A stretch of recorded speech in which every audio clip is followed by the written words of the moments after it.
Halo, assalamualaikum teman-teman. Welcome to Chemistry Class with Dinda Melani Putri. Nah, teman-teman, di sini kita akan mempelajari mengenai materi tentang sel elektrolisis yang juga merupakan sel elektrokimia. Mari kita pelajari bersama yuk. Sel elektrolisis ditemukan oleh seorang ahli dari Inggris bernama Michael Faraday. Faraday dalam penelitiannya, beliau mengalirkan arus listrik ke dalam larutan elektrolit dan ternyata terjadi suatu reaksi kimia.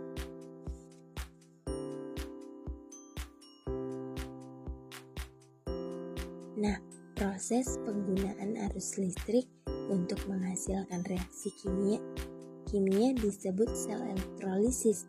Dalam sel elektrolisis ini, reaksi tidak dapat berlangsung secara spontan karena dibutuhkan arus listrik agar reaksi kimia dalam sel elektrolisis dapat berlangsung.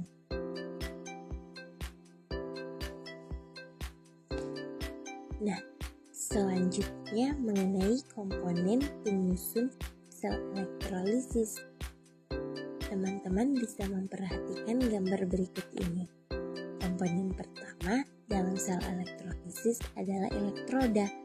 Elektroda pada sel elektrolisis ini merupakan logam yang kita gunakan untuk menghantar arus listrik.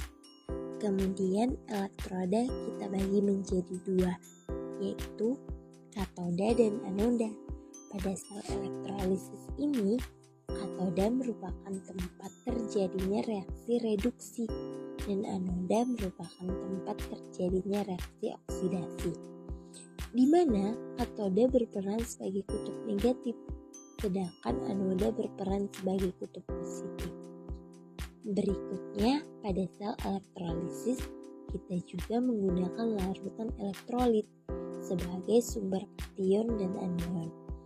Kemudian, karena sel elektrolisis tidak dapat berlangsung secara spontan, artinya membutuhkan energi listrik agar reaksi kimia dapat berlangsung. Maka dibutuhkan sumber arus listrik, yaitu seperti baterai. Dari penjelasan ini, teman-teman dapat kita simpulkan bahwa komponen penyusun sel elektrolisis adalah elektroda yang terbagi menjadi dua, yaitu katoda dan anoda, kemudian larutan elektrolit dan juga sumber arus listrik.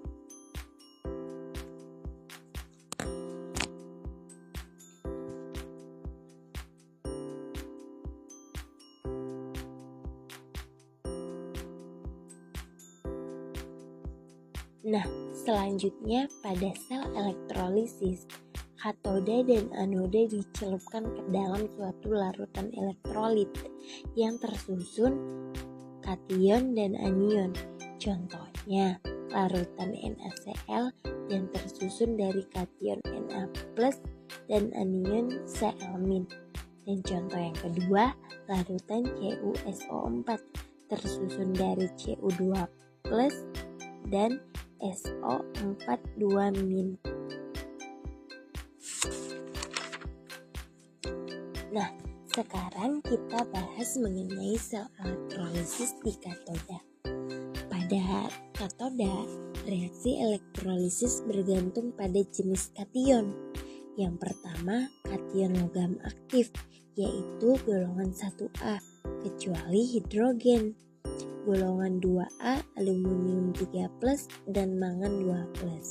Berwujud larutan, maka yang mengalami reduksi adalah air dengan persamaan reaksi berikut. Yang kedua, kation lain dan kation logam aktif yang berwujud lelehan atau leburan, maka yang mengalami reduksi adalah kation tersebut. Contoh Na+ liquid tambah elektron menghasilkan Na solid.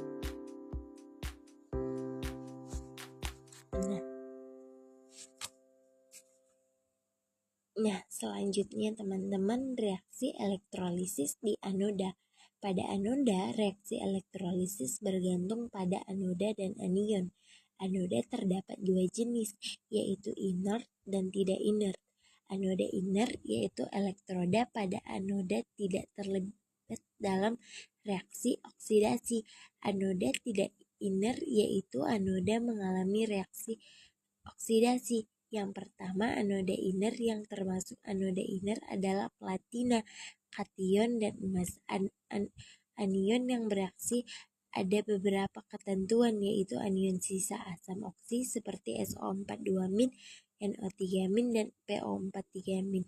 Maka yang mengalami oksidasi adalah air. Dan persamaan berikut, anion sisa asam lain Cl- atau OH-, maka yang mengalami oksidasi adalah anion tersebut.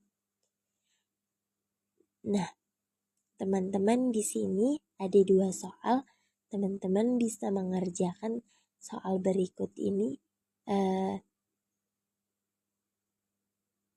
Sekian dari saya. Terima kasih. Semoga berjumpa di materi selanjutnya. Bye-bye.